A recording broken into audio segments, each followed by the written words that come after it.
ദൈവത്തിന്റെ അതിപരിശുദ്ധമായ നാമം ഈ രാത്രിയിലും വാഴ്ത്തപ്പെടുമാറാകട്ടെ. വളരെ സന്തോഷത്തോടെ കടന്നു വന്ന എല്ലാവരെയും ഓർത്ത് വേഗം വരുന്ന യേശുക്രിസ്തുവിന്റെ നാമത്തിൽ വന്ദനം പറയുന്നു. വീണ്ടും ഒരിക്കൽ കൂടെ നമുക്ക് ഇപ്രകാരം അവിടുത്തെ പൊന്നുനാമത്തിൽ കടന്നു വരുവാനായിട്ട് ദൈവം സഹായിച്ചല്ലോ.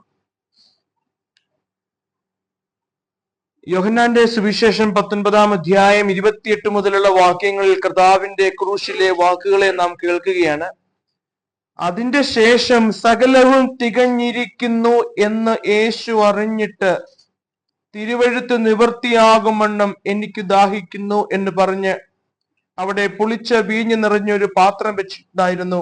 അവനൊരു സ്പോങ് പുളിച്ച വീഞ്ഞ് നിറച്ച് ഈസോപ്പ് തണ്ടിന്മേലാക്കി അവന്റെ വായോടടുപ്പിച്ചു. യേശു പുളിച്ച വീഞ്ഞ് കുടിഞ്ഞ ശേഷം നിവൃത്തിയായി എന്ന് പറഞ്ഞ് തല ചായ്ച്ച് ആത്മാവിനെ ഏൽപ്പിച്ചു കൊടുത്തു. നിവൃത്തിയായി, ഇറ്റ് ഈസ് ഫിനിഷ്ഡ്, തെറ്റലസ്റ്റായി, സകലവും തികഞ്ഞിരിക്കുന്നു. സകലവും തികഞ്ഞിരിക്കുന്നു എന്ന് പറയുമ്പോൾ പാപിയെ, ദൈവത്തിന്റെ കോപത്തിന്റെ കീഴിലായിരിക്കുന്ന നഷ്ടപ്പെട്ടു പോയ മനുഷ്യനെ വീണ്ടെടുപ്പാൻ എന്തു വില കൊടുക്കേണ്ടിയിരുന്നോ ആ വില മുഴുവനും കൊടുത്തു തീർത്തു. ഹല്ലേലൂയ. നമ്മെ വിലയ്ക്കു വാങ്ങി. It is finished. സകലവും തികഞ്ഞിരിക്കുന്നു. ഹല്ലേലൂയ.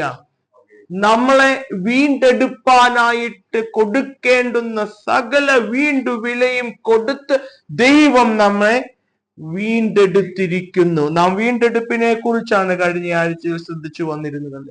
കർത്താവ് നമ്മളെ വീണ്ടെടുത്തതിനെ കുറിച്ച് കാൽവരിയിലേക്ക് നോക്കുമ്പോൾ നമ്മുടെ ഉള്ളിലേക്ക് വരേണ്ടത്, കർത്താവേ, ഞാൻ പറഞ്ഞില്ലേ, ബറബ്ബാസിന്റെ കാര്യം പറഞ്ഞില്ലേ, ഞാനായിരുന്നു അവിടെ കിടക്കേണ്ടിയിരുന്നു, ആ ശിക്ഷ എന്റെ മേലായിരുന്നു വരേണ്ടിയിരുന്നത്, പക്ഷേ എനിക്ക് പകരം അപ്പൊ അവിടുന്ന് തൂങ്ങി, അവിടുന്ന് ആ ശിക്ഷ ഏറ്റെടുത്തു.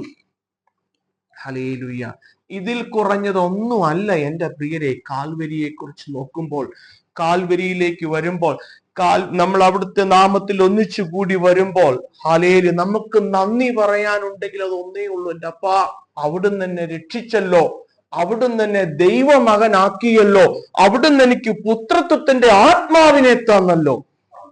Hallelujah, hallelujah. ഇതാണ് ഏറ്റവും വലുത്. കാൽവരിയിലെ അത്ഭുതം ഇതാ.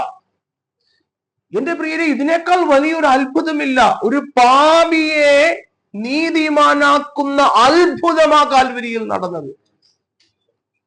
ഹല്ലേലൂയ. ഇതിനേക്കാൾ വലിയ എന്ത് അത്ഭുതമാണ് നമ്മുടെ ജീവിതത്തിൽ നടക്കേണ്ടത്? എന്റെ ദൈവമേ, ഈ അത്ഭുതം അനുഭവിക്കുന്നവർക്കായി സ്തോത്രം ചെയ്യുന്നു. ഹല്ലേലൂയ, സ്തോത്രം.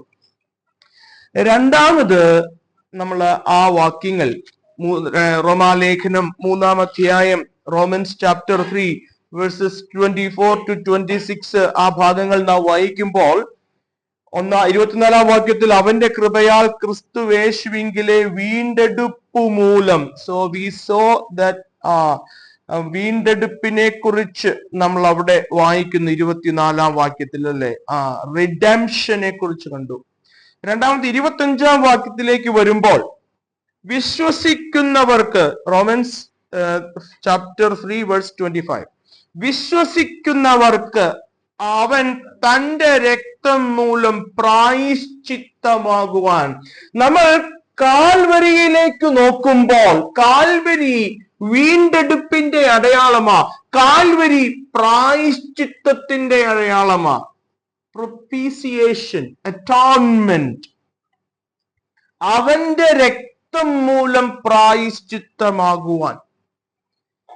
എന്റെ പ്രിയരെ, ഈ പ്രായശ്ചിത്തം എന്നതുകൊണ്ട് നമുക്ക് അർത്ഥമാക്കുന്നത് കോപം ശമിപ്പിക്കുക എന്ന നിലയിലാണ് ഇവിടെ നമ്മൾ അർത്ഥമാക്കുന്നത്.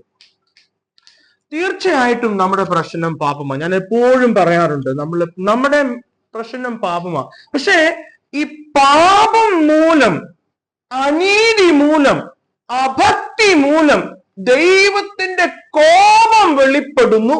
ഈ കോപം, അതിന്റെ കീഴില ഒരു അഭക്തൻ അല്ലെങ്കിൽ ഒരു പാപി, ഈ ദൈവത്തിന്റെ കോപമാ വലിയ പ്രശ്നം. തീർച്ചയായിട്ടും പാപം ഒരു പ്രശ്നം. പക്ഷെ പാപം മൂലം നാം ദൈവത്തിന്റെ കോപത്തിന്റെ കീഴില്ല. ഹല്ലേലൂയ. പഴയ നിയമത്തിലേക്ക് വന്നാല് നമുക്കിത് ഇത്തരം ഇൻസിഡൻസ് നമുക്ക് കാണുവാനായിട്ട് സാധിക്കും. എനിക്കിത് സംഖ്യാപുസ്തകത്തിൽ നാം വായിക്കുന്നുണ്ട്, ഇസ്രായേൽ ദൈവത്തിനെതിരെ മോശക്കെതിരെ പിറുപിറുക്കുന്നുണ്ട്. അപ്പൊ അബിനാദാബിന്റെ ഒക്കെ കാര്യം നമുക്ക് അവിടെ അറിയാം അല്ലെ. ദൈവത്തിന്റെ കോപം വെളിപ്പെടുന്നു. സംഹാരമായിട്ട് ദൈവത്തിന്റെ കോപം വെളിപ്പെടുമ്പോൾ തന്റെ മൃതനായ മോശ അഹറോനോട് പറയുക, നീ ആ സെൻസറൊക്കെ എടുത്തിട്ട് അതിനകത്തേക്ക് സുഗന്ധദ്രവ്യവുമൊക്കെ ഇട്ട് അതുമായിട്ട് നീ ഓടിക്കോ. ഹല്ലേലൂയ അല്ലെ. അഹറോൻ ഓടുകയാ, ദൈവത്തിന്റെ ധൂപക്കുറ്റിയൊക്കെ എടുത്ത് ഓടുകയാ. സങ്കീർത്തനം 105 അധ്യായത്തിന്റെ അടിസ്ഥാന പ്രകാരം മോശയോടുള്ള ബന്ധത്തിൽ നാം കാണുന്നുണ്ട്, എന്റെ പ്രിയരെ, ഈ ഇസ്രായേൽ ജനത്തെ ദഹിപ്പിച്ചു കളയുമായിരുന്നു. ഇസ്രായേൽ ജനത്തെ ദൈവം സംഹരിച്ചു കളയുമായിരുന്നു. പക്ഷെ തന്റെ പ്രിയപ്പെട്ടവനായ മോശ ദൈവത്തിന്റെ കോപത്തിന്റെയും ഇസ്രായേൽ ജനത്തിന്റെ ഇടയിലേക്കങ്ങ് കയറി നിന്നു. സംഹാരത്തെ, തന്റെ കോപത്തെ ശമിപ്പിപ്പാൻ. എന്റെ പ്രിയരെ, ദൈവത്തിന്റെ കോപം എന്റെ മേൽ വരാതിരിപ്പാൻ കാൽവരി ഇതിനിടയിലേക്ക് കയറി നിന്നു. അതുകൊണ്ടാ ഞാൻ സേഫ്. ഹല്ലേലൂയ. അതുകൊണ്ടാ ഞാൻ സേഫ്. അതാ എന്നെ കീപ്പ് ചെയ്യുന്നത്, അതാ എന്നെ സംരക്ഷിക്കുന്നത്, അതാ എന്നെ ഈ ദൈവകോപത്തിൽ നിന്ന് എന്നെ വിടുവിച്ചു നിർത്തുന്നത്. ഹല്ലേലൂയ. ക്രൂശ് ദൈവത്തിന്റെ കോപത്തെ ശമിപ്പിക്കുകയാണ്. ഹല്ലേലൂയ. തന്റെ പുത്രൻ യാഗമാക്കപ്പെട്ട് കിടക്കുകയാണ്. എന്നത് പറഞ്ഞ് നിങ്ങളുടെ ആ പിക്ചർ എപ്രകാരമാ നമ്മുടെ ഉള്ളിലേക്ക് വരിക? അല്പോടെ ഒന്ന് വിശദമാക്കിയെങ്കിലേ എന്താണ് ഈ പ്രായശ്ചിത്തം എന്നുള്ളത് നമുക്കറിയാം. ഈ പല മതങ്ങളിൽ, നമ്മുടെ ഇന്ത്യയിൽ ഒരുപാട് മതങ്ങള്, സംഹിതകളൊക്കെ ഉണ്ട്. പല മതങ്ങളിലും ഈ പാപം ചെയ്യുന്നതിന് പരിഹാര പ്രവർത്തികളുണ്ട് അല്ലെ. പരിഹാര പ്രവർത്തികളുണ്ട്. പ്രത്യേകിച്ച് നമ്മുടെ നാട്ടിൽ പ്രമുഖമായിരിക്കുന്ന മതത്തിലൊക്കെ ഒരുപാട് പാപം ചെയ്യുന്നതിനുള്ള പരിഹാര പ്രവർത്തികളുണ്ട്. പക്ഷെ ആ മതങ്ങളിലും ആ സംഹിതകളിലും കാണുന്ന പോലത്തെ പരിഹാര പ്രവർത്തിയല്ല ക്രിസ്തു മാർഗത്തിൽ അല്ലെങ്കിൽ കാൽവരിയിൽ സംഭവിച്ച പരിഹാര പ്രവർത്തി. ഞാൻ പറയുന്നത് നിങ്ങൾ അല്പം ശ്രദ്ധിച്ചോണേ. മറ്റ് മതങ്ങളിൽ കാണുന്നത് പോലെയുള്ള പരിഹാര പ്രവർത്തിയല്ല കാൽവരി. കാൽവരി നിസ്തൂലമാ, കാൽവരി യുണീക്കാ, കാൽവരി മാച്ച്ലെസ്സാ, കാൽവരി ഇൻകമ്പയറബിളാ. മറ്റൊന്നുമായിട്ട് അതിനെ കമ്പയർ ചെയ്യാൻ പറ്റില്ല. അതൊരു യുണീക്കാ. അതെങ്ങനെയാ ബ്രദറെ അത് യുണീക്ക് ആവുന്നത്? How come the cross on Calvary is unique? How come it is matchless, incomparable? Hallelujah. ഈ മറ്റ് മതങ്ങളിൽ പാപത്തിന്റെ പരിഹാരം ചില പ്രവർത്തികൾ ചെയ്യുന്നതിലൂടെയാണ് അല്ലെ.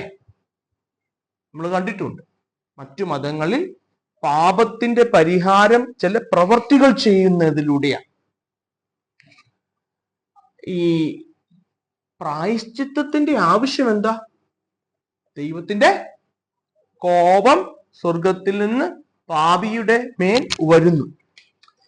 ഈ മറ്റു മതങ്ങളിലും സംഹിതകളിലും ആരാണോ തെറ്റ് ചെയ്തത്, ആരാണോ പാപം ചെയ്തത്, അവൻ തന്നെ അതിന് പരിഹാരം കണ്ടുപിടിക്കണം. അവൻ തന്നെയാണ് അതിന്റെ പരിഹാര പ്രവൃത്തി ചെയ്യുന്നത്. അവനാണ് ആ യാഗം അർപ്പിക്കുന്നത്. അങ്ങനെയല്ലേ കണ്ടിട്ടുള്ളത്? ആരാണോ തെറ്റ് ചെയ്തത് ആ വ്യക്തിയാണ് അതിന് പരിഹാര പ്രവൃത്തി ചെയ്യേണ്ടത്. പക്ഷെ എന്റെ പ്രിയരെ, നമ്മുടെ ക്രിസ്തു മാർഗം. ഞാൻ ക്രിസ്തു മാർഗം എന്ന് പറയുന്നത്, ക്രിസ്തു ഇതൊരു മാർഗമാ, ഇതൊരു മതമല്ല. അതുകൊണ്ടാണ് ക്രിസ്തു മാർഗം എന്ന് പറയുന്നത്. ഈ ക്രിസ്തു മാർഗത്തിന്റെ പ്രത്യേകത എന്താണെന്നറിയാവോ? ഈ കോപിഷ്ഠനായ ദൈവത്തിന്റെ കോപം ശമിപ്പിക്കുന്നതും താൻ തന്നെയാണ്. ഞാൻ പറയുന്നത് നിങ്ങൾക്ക് മനസ്സിലാകുന്നുണ്ടോ? ഞാൻ പ്രവർത്തിക്കേണ്ടിയിരുന്നിടത്ത്, ഞാൻ പരിഹാരം അർപ്പിക്കേണ്ടിയിരുന്നിടത്ത് എനിക്ക് പകരം ദൈവം തന്നെയാ പരിഹാരം കാണുന്നത്. അത് ഞാൻ മറ്റുള്ള മതങ്ങളിലെ ആ രീതിയെ കുറിച്ച് അതുമായിട്ട് നിങ്ങൾ ചിന്തിച്ച് വേഗം മനസ്സിലാക്കാൻ സാധിക്കും. ദൈവം തന്നെയാ തന്റെ കോപത്തിൽ നിന്ന് നമ്മെ രക്ഷിപ്പാൻ താൻ തന്നെ യാഗമാവുകയാണ്, അല്ലെ? God himself. അതാ ഞാൻ പറയുന്നത്, രക്ഷയുടെ ആരംഭവും രക്ഷയുടെ തുടർച്ചയും രക്ഷയുടെ അവസാനവും സകലവും കൃപയാല. അവനാ ആദ്യ സ്റ്റെപ്പ് എടുത്തതും, അവനാ അത് കണ്ടിന്യൂ ചെയ്യിപ്പിക്കുന്നതും, അവനാ ഇത് അവസാനിപ്പിക്കുന്നതും. ഹല്ലേലൂയ. സകലവും കൃപയാല. എന്റെ പ്രിയരെ, ഇവിടെ ഇരിക്കുന്ന നമ്മൾ രക്ഷിക്കപ്പെടും ദൈവമക്കളാണെന്ന് തീരുമാനിച്ചത് കർത്താവ് തീരുമാനിച്ചത് കൊണ്ടാണ്. He decided that you be born again. You be the children of God. ദൈവം തീരുമാനിച്ചു. ദൈവമല്ലേ പ്രവർത്തിച്ചത്? അങ്ങനെയെങ്കിൽ ദൈവം തീരുമാനിച്ചു, ദൈവം പ്രവർത്തിച്ചു. ഇനി അങ്ങ് ചെന്ന് ചേരുന്നതും അവന്റെ പ്രവൃത്തിയുടെ, അവന്റെ കൃപയുടെ അടിസ്ഥാനത്തിലാണ്. അതുകൊണ്ടാണ് പറയുന്നത്, ക്രിസ്തീയ ജീവിതം കൃപയിൽ തുടങ്ങി, കൃപയിൽ തുടർന്ന് കൃപയിൽ അവസാനിക്കും. We start in grace, continue in grace, we finish in grace. ഇടയ്ക്ക് വെച്ച് പിശാച് നമ്മളെ പതറിച്ച് കളയും, നമ്മളെ തെറ്റിച്ച് കളയാൻ ശ്രമിക്കും. എന്റെ പ്രിയരെ, we should be very careful. നമ്മൾ വളരെ കെയർഫുൾ ആയിരിക്കണം. ഹല്ലേലൂയ. കാരണം പിശാചിന് അറിയാം ഇത് കൃപയിൽ അല്ലെങ്കിൽ നിൽക്കില്ല. If it's not in grace, you cannot stand. Hallelujah. കാരണം ദൈവത്തിന്റെ സ്റ്റാൻഡേർഡ് ആ മാർക്കിലേക്ക് വരാൻ നമുക്ക് പറ്റില്ലെന്നറിയാം. അത് വരാണമെങ്കിൽ ഒന്നുണ്ടെങ്കിലേ അവന്റെ കൃപയുണ്ടെങ്കിലേ പറ്റൂ. നമ്മൾ എങ്ങനെയെങ്കിലും ഇതിൽ നിന്ന് മാറ്റിക്കളയാനായിട്ട് നമ്മിലേക്ക് തന്നെ നോക്കാൻ, എന്റെ പ്രവൃത്തിയിലേക്ക് നോക്കാൻ നമ്മെ പ്രേരിപ്പിക്കും. എന്റെ പ്രിയരെ, വി ഷുഡ് ബി നമ്മൾ വളരെ കെയർഫുൾ ആയിട്ട്, നമ്മൾ ജുഡീഷ്യസ് ആയിട്ട് ഇരിക്കണം. ഹല്ലേലൂയ. നമ്മളെ പലപ്പോഴും വിശ്വാസികൾക്ക് പറ്റുന്ന ഒരു അപജയമാണ്, കൃപയിൽ തുടങ്ങി കുറച്ചു കഴിയുമ്പോൾ പ്രവൃത്തിയിൽ വന്ന് അവസാനിക്കും. ഞാൻ പറയുമ്പോൾ നിങ്ങൾ പ്രവൃത്തി വേണ്ട എന്ന് ചിന്തിക്കരുത്. അങ്ങനെയല്ല, നിങ്ങൾക്കറിയാം ഒരു റിലേഷൻഷിപ്പിൽ തുടങ്ങി ഈ റിലേഷൻഷിപ്പ് മാറി ചില കാര്യങ്ങൾ ചെയ്യുന്നതിലേക്ക് മാത്രം നമ്മുടെ ബന്ധം ഒതുങ്ങിപ്പോകും. അതാ ഉദ്ദേശിച്ചത്. റിലേഷൻഷിപ്പ് പോയി. റിലേഷൻഷിപ്പ് ഉള്ളവിടത്താ സ്വാതന്ത്ര്യമുള്ളത്. പറഞ്ഞു മനസ്സിലായോ? എനിക്ക് കർത്താവുമായിട്ട് റിലേഷൻഷിപ്പ്, ഇപ്പൊ ഒരു വ്യക്തിയുമായിട്ട് അല്ലെങ്കിൽ ഒരു മാനേജറുമായിട്ട് എനിക്ക് എത്രത്തോളം റിലേഷൻഷിപ്പ് ഉണ്ടോ അത്രത്തോളം എനിക്ക് സ്വാതന്ത്ര്യം. ഇല്ലെങ്കിൽ ആ പ്രോട്ടോകോൾ വെച്ച് ചെയ്യും. നമ്മുടെ ആ സ്നേഹത്തിൽ നിന്നായിരിക്കില്ല. ഹല്ലേലൂയ. 1 യോഹന്നാന്റെ ലേഖനം 4-ാം അധ്യായത്തിന്റെ 10-ാം വാക്യം ഒന്ന് വായിച്ചതോ? 1 യോഹന്നാൻ 4:10.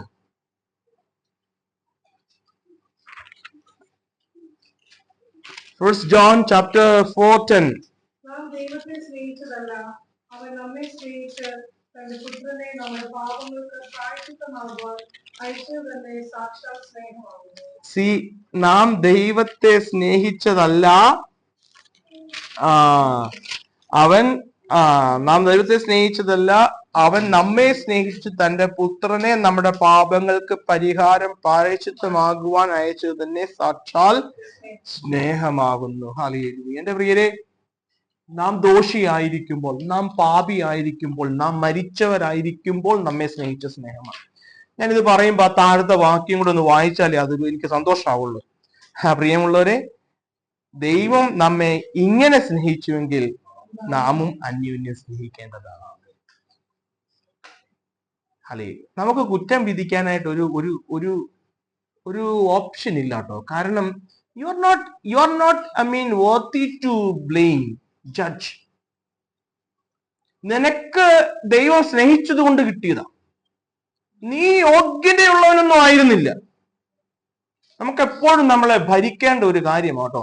ഞാൻ അനുഭവിക്കുന്നതും ഞാൻ യോഗ്യപ്പെട്ടത് എനിക്ക് അനുഭവിക്കാൻ യോഗ്യതയുള്ളതൊന്നുമല്ല. ദൈവം എന്നെ സ്നേഹിച്ചത് കൊണ്ടാ, ദൈവം എന്നോട് ക്ഷമിച്ചത് കൊണ്ടാ, ദൈവം എന്നെ കരുതിയത് കൊണ്ടാ. അങ്ങനെയെങ്കിൽ മറ്റുള്ളവനെ വിധിക്കാനോ മറ്റുള്ളവനെ വിധിച്ച് തള്ളാനോ ഞാൻ ആരാ? ഹല്ലേലൂയ. ദൈവം അവനെ സ്നേഹിക്കുന്നുണ്ടെങ്കിൽ, ദൈവം അവനെ കരുതുന്നുണ്ടെങ്കിൽ, who are you to blame? Who are you to judge? Hallelujah. നമ്മൾ ആ ടോപ്പിക്കിലേക്ക് പോകുന്ന ആ ഭാഗം വായിച്ചപ്പോൾ 10-ാം വാക്യത്തിൽ, നാം ദൈവത്തെ സ്നേഹിച്ചതല്ല, ദൈവം നമ്മെ സ്നേഹിച്ച് തന്റെ പുത്രനെ നമ്മുടെ പാപങ്ങൾക്ക് പ്രായശ്ചിത്തമാകുവാൻ. എന്റെ പ്രിയരെ, ഈ രക്ഷ എന്ന ഐഡിയ, ഈ രക്ഷയുടെ പർപ്പസ്, ഈ രക്ഷയിലുള്ള പ്രവൃത്തി, ഈ രക്ഷ വഴി നമുക്ക് ലഭിക്കുന്ന ഗിഫ്റ്റ്, നിത്യത, പ്രത്യാശ, ഇതെല്ലാം ദൈവത്തിൽ നിന്നാണ്. ഈ സ്നേഹത്തിനകത്തുള്ള പാക്കേജാ ഇത് മുഴുവന്. അതിന്റെ തുടക്കം ദൈവത്തിന് നമ്മളോടുള്ള സ്നേഹമാണ്. എന്തുകൊണ്ടാ വെന്നി ബ്രദറെ, വൈ ദൈവം എന്നെ സ്നേഹിച്ചു? I don't have an answer. God loved me. Hallelujah. നമുക്ക് ഇപ്പൊ ഒരു കോടി രൂപ ലോട്ടറി അടിച്ച് നമുക്ക് ആ ലോട്ടറി അതിന്റെ പ്രൈസ് തരാൻ നമ്മളെ സ്റ്റേജിൽ വിളിച്ച് നിർത്തിയിരിക്കുമ്പോ നമ്മൾ ചിന്തിക്കുമോ, ഓ അവനതുകൊണ്ട് അടിച്ചില്ല, എനിക്ക് ലഭിക്കാൻ ഞാൻ യോഗ്യനല്ല, I am also not worthy to receive this. ദൈവം ഒരു സെലക്ഷൻ നടത്തിയതാ. അതുകൊണ്ടാണ് നമ്മൾ സുവിശേഷം പറയുമ്പോഴത്തേന് നമ്മൾ അല്ലെങ്കിൽ രക്ഷിക്കപ്പെടണം, അല്ലെങ്കിൽ ദൈവമക്കളാണെന്ന് പറയുമ്പോഴത്തേനും അവന്റെ കാര്യം എന്താ, അവിടെയുള്ള ആൾക്കാരുടെ കാര്യം എന്താ, അങ്ങ് പിന്നെ ആമസോണിലുള്ള ആൾക്കാരുടെ കാര്യം എന്താ, ദൈവത്തെ സ്നേഹിക്കാത്തവരുടെ കാര്യം എന്താ, അല്ലെങ്കിൽ അതൊന്നും പറയാൻ നമുക്ക് ഒരു യോഗ്യതയില്ല. നമ്മൾ അത് പറയേണ്ട ആവശ്യമില്ല. കാരണം നമുക്ക് ലഭിച്ചിരിക്കുന്ന ഇത്രയും വലിയൊരു നിധി. ഹല്ലേലൂയ. എന്നാണ് ഞാൻ നിങ്ങൾ പറഞ്ഞല്ലോ, ഇതൊരു വലിയ നിധിയായത് കളയാതെ സൂക്ഷിച്ചോണം എന്റെ പ്രിയരെ. ഹല്ലേലൂയ. കളയാതെ സൂക്ഷിച്ചോണം എന്ന് പറയുമ്പോൾ ഞാൻ ഉദ്ദേശിക്കുന്നത് വിശുദ്ധിയിലും വേർപാടിലും ജീവിച്ചോണം. ദൈവവചനത്തോട് ഒരിക്കലും ഒരു compromise, do not make any compromise with the word of God. There are ups and downs. നമ്മുടെ ജീവിതത്തിൽ തീർച്ചയായിട്ടും അപ്സ് ആൻഡ് ഡൗൺസും ഡിഫിക്കൽട്ടീസും പ്രോബ്ലംസ് എല്ലാം ഉണ്ടാവും. ഹല്ലേലൂയ. നമുക്ക് ചിലപ്പോൾ തോന്നും, ദൈവം എന്നെ കൈവിട്ടോ, ദൈവം എന്താ ഇങ്ങനെയൊക്കെ എന്നോട് ചെയ്യുന്നത്? No no no, never never. ദൈവം കൈവിട്ടതോ ദൈവം അങ്ങനെ ചെയ്യുന്നതോ ഒന്നുമല്ല. ദൈവം നമ്മെ ഒരു വലിയ നിധിക്കായി, ഒരു വലിയ ഗിഫ്റ്റിനായിട്ട് ഒരുക്കിക്കൊണ്ടിരിക്കുകയാണ്. അതിന്റെ പ്രോസസ്സിലായി. ഹല്ലേലൂയ. ചിലർ ചോദിക്കും, രക്ഷ നഷ്ടപ്പെടുവോ? ദൈവം വിശ്വസ്തനാ. What about you? ഹല്ലേലൂയ. ലേവ്യ പുസ്തകം, ഇതെല്ലാം ദൈവമാ ചെയ്യുന്നത്, ഇതെല്ലാം ഇനീഷ്യൽ സ്റ്റെപ്പോ എല്ലാം ദൈവമാണെന്ന് പറയുമ്പോ പുതിയ നിയമത്തിൽ മാത്രമല്ല പ്രിയരെ, പഴയ നിയമത്തിലെ യാഗങ്ങൾ ആരാ കൊടുത്തത്? Who gave the sacrifices? അല്ലെ? ലേവ്യ പുസ്തകം 17-11 വാക്യം ഒന്ന് വായിച്ചാൽ,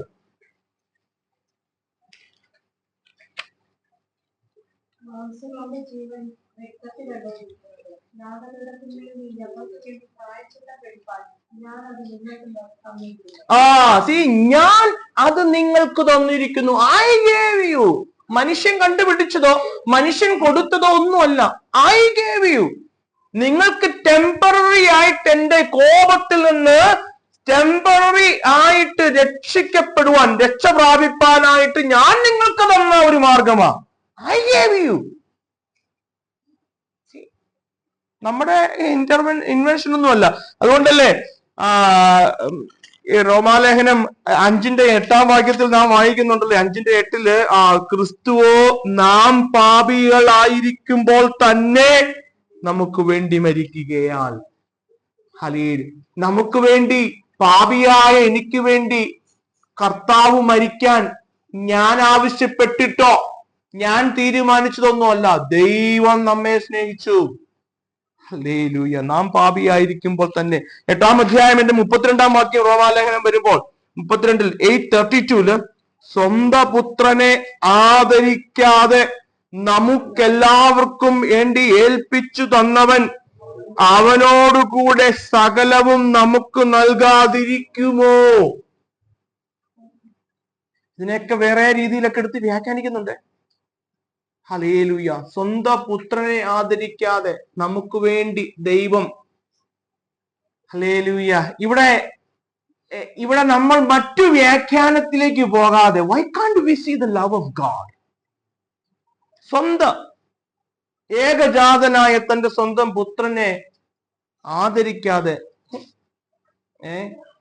ഈ ലോകത്തിൽ ജനിക്കുന്ന എല്ലാ മനുഷ്യരും നിത്യനരകത്തിലേക്ക് പോയാലും ദൈവം നീതിമാനായി വാഴും. Still he is righteous.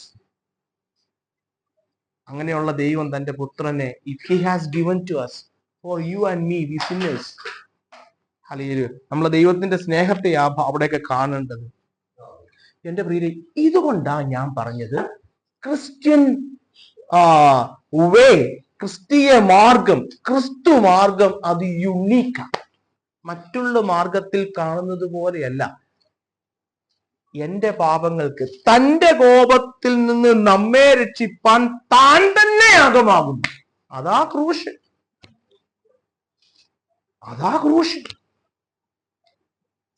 God takes the initiative to save us from himself. Hallelujah.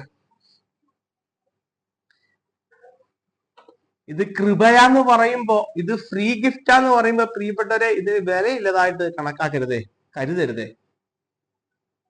Hallelujah. ഇത് വിലയില്ലാത്തതാണെന്ന് ചിന്തിക്കരുത്.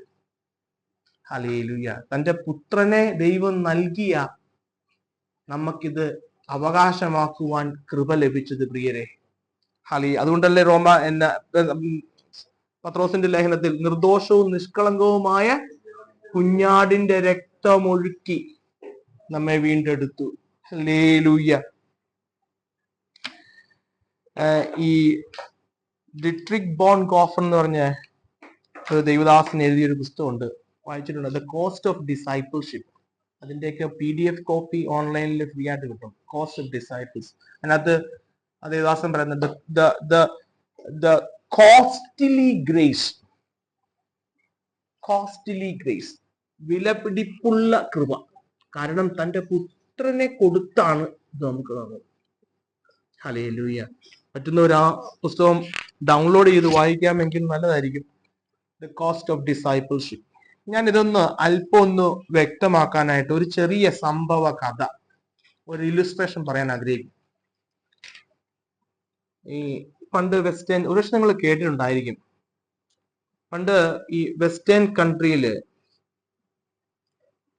ഒരു നദിയോട് ചേർന്നുള്ള ഒരു ഗ്രാമത്തിൽ ഈ നദിക്ക് കുറുകെ ഒരു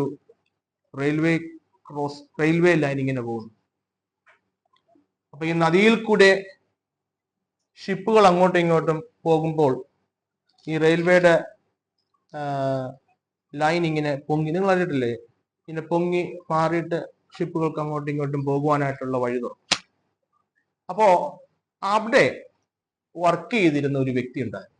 അതായത് ആ പുള്ളിയുടെ ജോലി എന്ന് വെച്ചാൽ ഇങ്ങനെ ഷിപ്പുകൾ വരുമ്പോൾ ആ ടെക്നിക്കൽ റൂമിൽ ഇരുന്ന് ആ ഒരു ലിവറൊക്കെ ഉണ്ട്, അത് വലിച്ച് അതിങ്ങനെ മാറ്റുക, ഷിപ്പുകൾ കടന്നു പോയതിനു ശേഷം അത് ക്ലോസ് ചെയ്യുക. ഇതായിരുന്നു ആ വ്യക്തിയുടെ ജോലി. ഒരിക്കല് താൻ ഇങ്ങനെ ജോലിക്ക് പോകാനായിട്ട് രാവിലെ പോകുമ്പോൾ തന്റെ മകൻ തന്നോട് പറഞ്ഞു, തന്റെ ഏക മകൻ തന്നോട് പറയുകയാ, ഞാനും വരട്ടെ ഡാഡി, എനിക്ക് അങ്ങ് ഡാഡിയുടെ ജോലി എന്താക്കിയൊന്ന് കാണണം, എനിക്ക് കാണാനായിട്ട് ഞാൻ വരും. പറഞ്ഞു okay, come come child you. അപ്പൊ ഇവർ രണ്ടോടെ ജോലിക്ക് പോയി. ജോലിക്ക് ചെന്നു. താൻ തന്റെ ജോലിയിൽ വ്യാപൃതനായി. കുഞ്ഞവിടെ, തന്റെ മകൻ അവിടെ ഇരുന്ന് കളിക്കുകയായിരുന്നു. അങ്ങനെ കുറച്ചു കഴിഞ്ഞപ്പോൾ ഒരു ഇമ്മീഡിയറ്റ് മെസ്സേജ് വന്നു. ഒരു സൂപ്പർ ഫാസ്റ്റ് ട്രെയിൻ വരുന്നു, എത്രയും വേഗം ഈ ലൈൻ തിരിച്ച് പൂർവ്വസ്ഥിതിയിലേക്ക് കൊണ്ടുവരണം, ഒരു വലിയ പാസഞ്ചർ ട്രെയിൻ വരുന്നുണ്ട്. താൻ വേഗം വന്ന് വേഗം തന്നെ ആ ലിവർ ഇങ്ങനെ താത്തുവാനായിട്ട് ആ ലിവറിന്റെ പുള്ളിയിൽ പിടിച്ച് വലിക്കാൻ നോക്കുമ്പോൾ തന്റെ വിൻഡോ ഗ്ലാസ്സിൽ കൂടെ ദൂരെ തന്നെ കാണുകയാ, തന്റെ മകൻ ഈ പാളയം വന്ന് ജോയിൻ ചെയ്യുന്ന അവിടെ ഇരുന്ന് കളിച്ചുകൊണ്ടിരിക്കുക. ഏതാനും നിമിഷങ്ങൾ മാത്രമേ ഉള്ളൂ ട്രെയിൻ വരും. താൻ ചിന്തിച്ച താൻ എന്ത് ചെയ്യും? തന്റെ ഏക ജാതന, തന്റെ ഏക മകന. അപ്പൊ ഈ വ്യക്തി ചിന്തിക്കുക, തനിക്ക് വേണമെങ്കിൽ ആ പുള്ളി വലിക്കാതെ ഓടിച്ചെന്ന് മകനെ രക്ഷിക്കാം. പക്ഷെ 100 കണക്കിന് ആളുകളെയും കൊണ്ടുവരുന്ന ഈ ട്രെയിൻ ആക്സിഡന്റ് ആയി എല്ലാവരും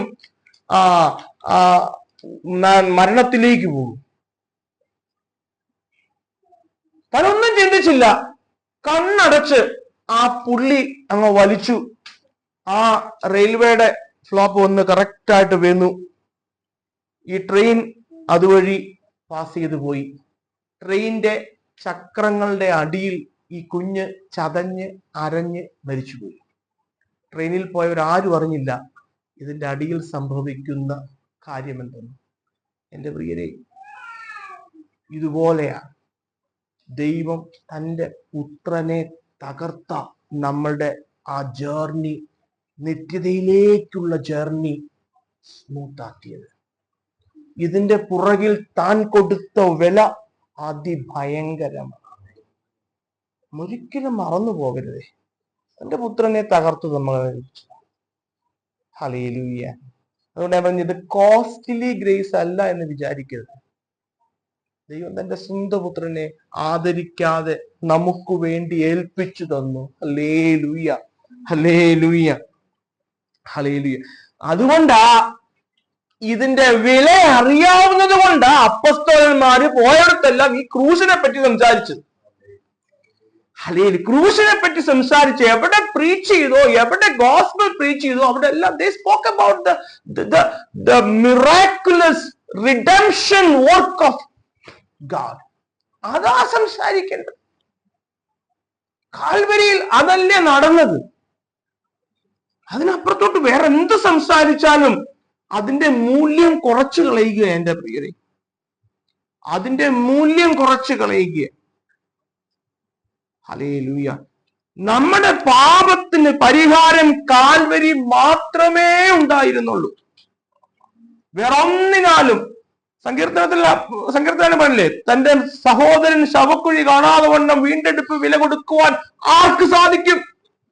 നമുക്കാർക്കും പറ്റാതിരുന്നപ്പോഴാ ദൈവം കാൽവരിയിൽ തന്റെ സ്വന്തം പുത്രനെ തകർത്ത് നമ്മളെ വീണ്ടെടുത്തത്. അതിൽ കുറഞ്ഞ ഒന്നുമില്ല. Hallelujah, hallelujah. അല്ലാതെ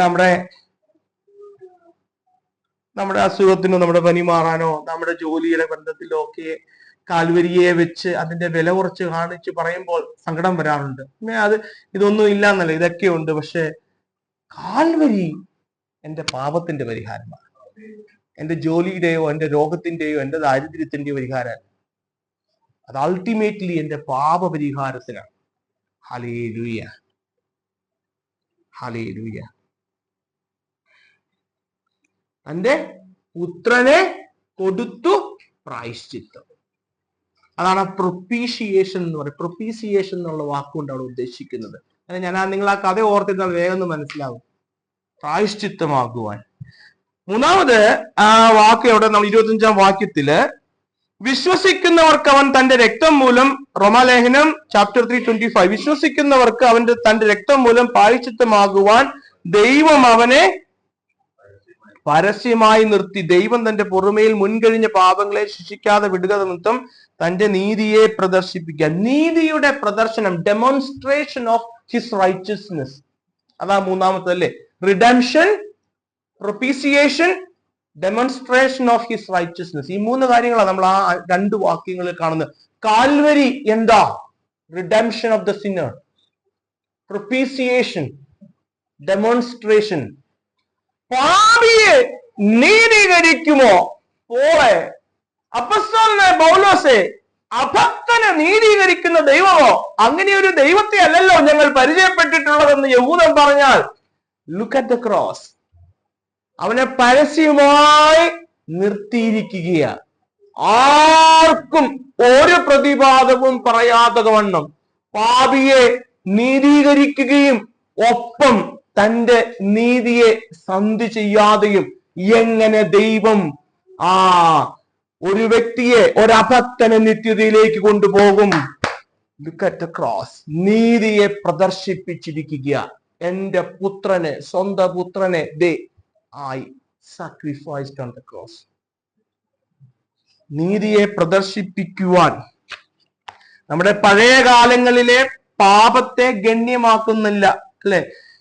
നമ്മൾ ഒരു പക്ഷെ ചിന്തിക്കുക, എങ്ങനെയാ അതെങ്ങനെയാ സാധിക്കുന്നത്?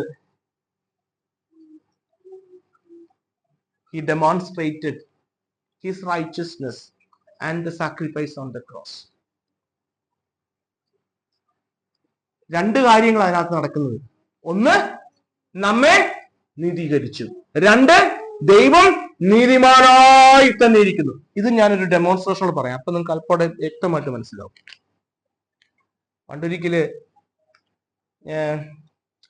ഒരു നീതിമാനായ ഒരു ജഡ്ജിന്, ഇപ്പൊ യൂട്യൂബിലൊക്കെ ഒരു വ്യക്തിയെ കുറിച്ച് കാണാം, ഒരു ജഡ്ജിയെ കുറിച്ച് കാണാൻ പറ്റത്തില്ലേ? വളരെ ജെന്യൂനായിട്ട് ജഡ്ജ് ചെയ്യുന്ന. ഞാൻ എപ്പോഴും ആ വ്യക്തിയെ കുറിച്ച് ഞാൻ ഓർക്കും. ഒരു നീതിമാനായ ഒരു ന്യായാധിപതി ഉണ്ടായിരുന്നേ.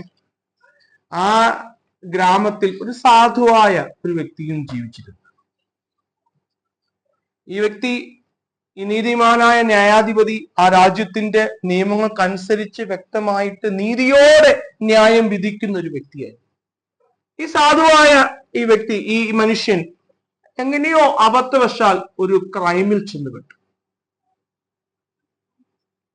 ആ രാജ്യത്തിന്റെ നിയമം അനുസരിച്ച് he was caught, he was sent to prison and he was brought to the prosecution. കോടതിയിൽ പ്രോസിക്യൂട്ടേഴ്സ് അവനെ കൊണ്ടുവന്നു. അവനെ വിസ്തരിച്ചു. ഈ ന്യായാധിപതിയുടെ മുൻപിൽ വിസ്തരിച്ചപ്പോൾ അവൻ ഗിൽറ്റിയാണ്, കുറ്റക്കാരനാണെന്ന് മനസ്സിലായി. ന്യായാധിപതി അവനോട് ചോദിച്ചു, are you guilty? Yes, I am guilty. ഞാൻ തെറ്റിപ്പോയി, ഞാൻ തെറ്റുപറ്റി. ആ നീതിമാനായ ജഡ്ജി, ആ ന്യായാധിപതി, ആ രാജ്യത്തിന്റെ നിയമം അനുസരിച്ചുള്ള ആ കുറ്റത്തിന് എന്ത് ശിക്ഷയാണോ കൊടുക്കേണ്ടിയിരുന്നത് അത് മുഴുവനും ആ വ്യക്തിയുടെ മേൽ വിധിച്ചു.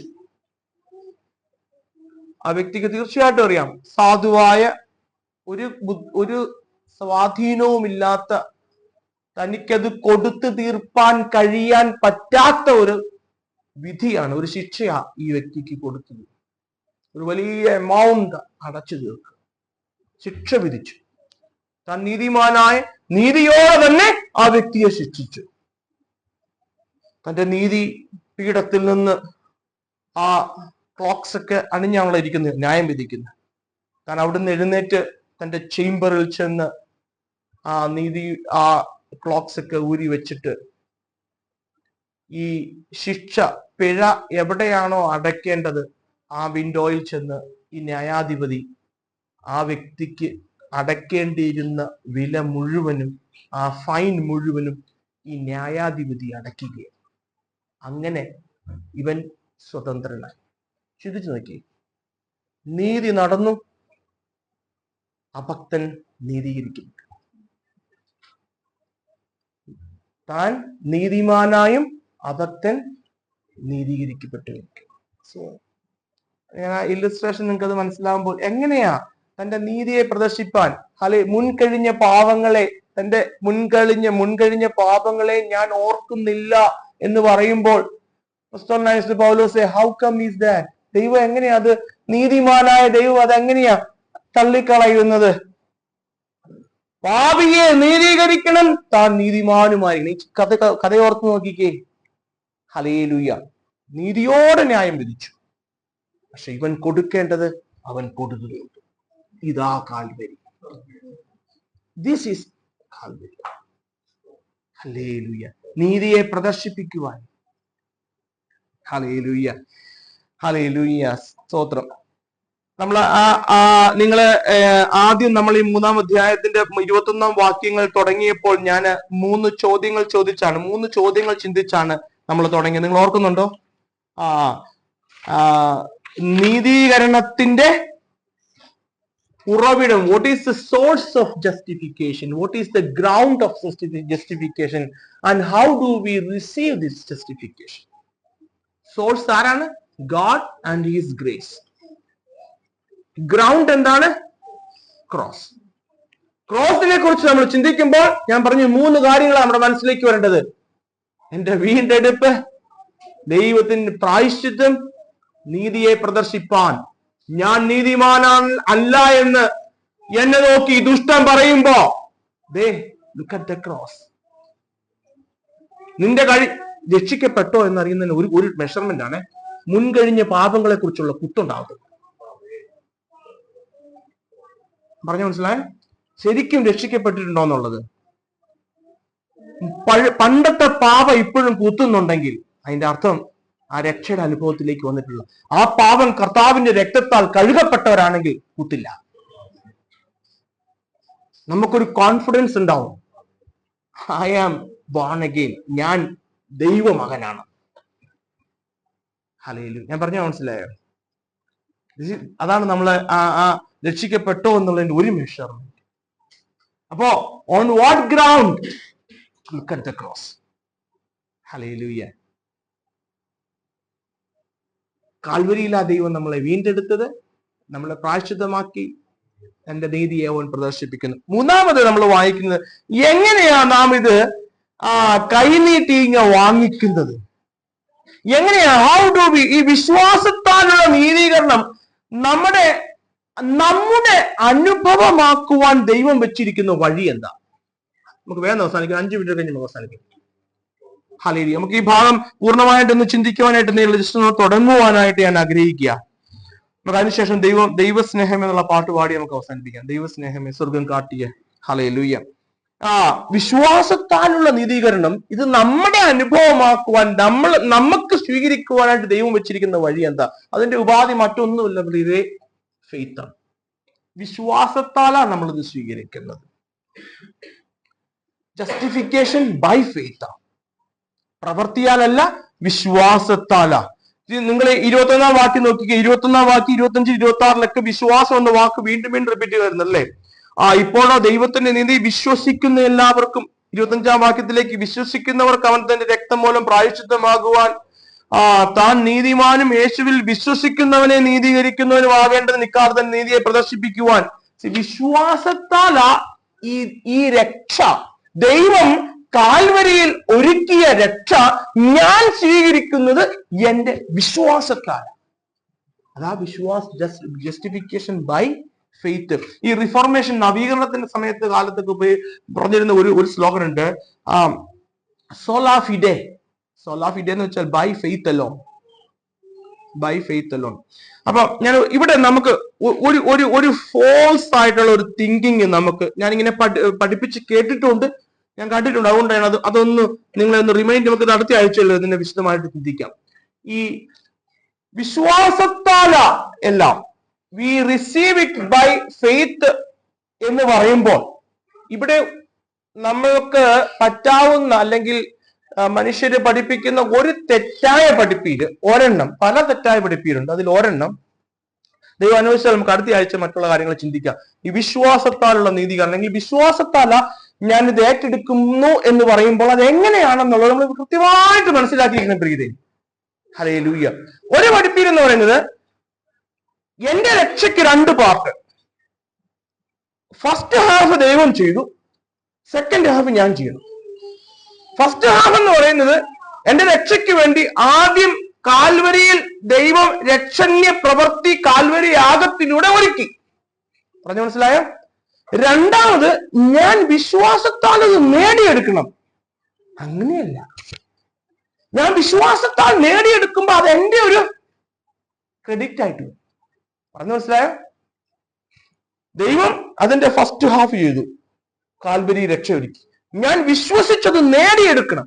അങ്ങനെയല്ല, അതിനെക്കുറിച്ച് നമ്മൾ ചിന്തിക്കേണ്ടത്. വിശ്വാസം മാത്രം, ഫെയ്ത്ത് അലോൺ എന്ന് പറയുമ്പോ ഇത് വിശ്വസിക്കുക എന്നുള്ളത് നമ്മുടെ ഒരു യോഗ്യതയായിട്ടല്ല നമ്മൾ കാണേണ്ടത്.